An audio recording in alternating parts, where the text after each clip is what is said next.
Gouse, and I'm from PBD, Massachusetts. Okay, so I guess the moment I regret the most from my adolescence happened this summer, I think before 8th grade.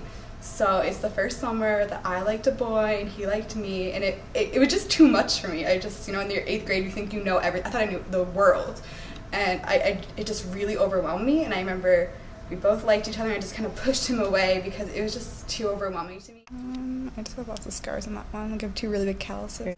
Okay, so when I was a sophomore year in high school, I went to this party, and I had this friend visit me from out of town too. And so the 2 of us went to this party in like the town next to me, and it got broken up. And us being stupid high school kids, they said to us, like, we can't be in the house and like the police catch us, which actually was a really good thing because all the kids who stayed in the house got a lot of community service.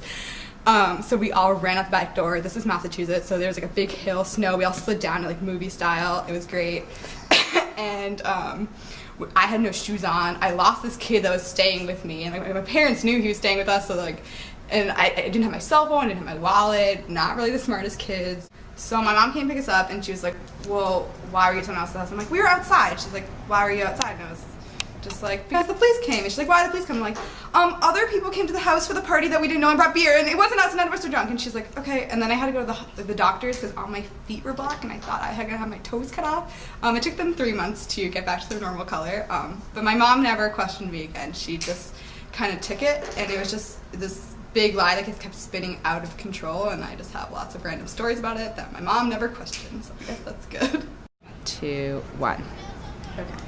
So, as I said, 5th year was a really big transitioning year for me, and so I had this teacher who I did not like, and she was my main homeroom teacher, and we just didn't get along, and one day she called me out in front of the entire class for cheating, which I had not done. I would admit it if I did. And so I stood up. I don't even just like say it. I stood up in front of the entire class, and I was like, excuse me, do I look like I'm cheating? Look at the people around me. They're cheating off of me because I'm smart. And the entire class was just floored. They were just like, did she really just say that? And she had no response, and I was just, it's really stupid, but I can stand up for myself. And I think that was the year I gained my real independence, and I haven't dropped it, so it's working out for me, I guess. 1, go. Okay, so on my dad's side, my grandparents, they've always been really strict, except now they're kind of losing it, so now they're a lot nicer. We like them a lot more. But they only have 3 grandkids, all of us granddaughters, and I was always the least favorite. I'm in the middle. They knitted my sister a blanket, they knitted my younger cousin a blanket, not me, and they always made it really clear that I was their least favorite. But then around the time I was in high school, my grandma started telling me stories about her past, but she didn't tell any of the other grandkids, and like at first I just thought it was really weird, because like you don't really want to listen to his 85 years old talk when you're 15. Surprisingly, I don't know why I don't want to hear that.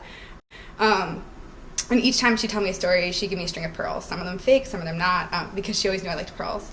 And she was a very costume jewelry type of woman. She still is, she's alive still.